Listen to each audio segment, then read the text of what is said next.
Hello, and thanks again for joining us.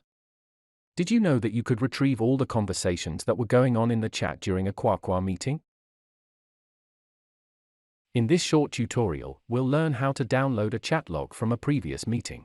Visit booking.quaqua.be and log into the workspace where the meeting was booked under. This will bring us to the page where we get an overview of all our future and past meetings. We can only download the chat logs of a meeting that already took place. This means that the status of the meeting needs to be either in done or archived status before we can download the chat log. OK, now click on the meeting for which you want to download the chat log.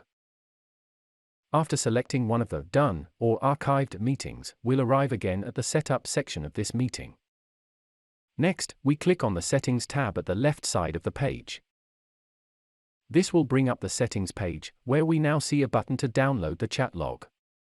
Click on this button and an Excel sheet with the complete chat log will be downloaded to your computer.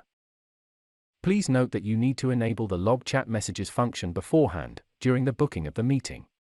I hope this tutorial was helpful for you.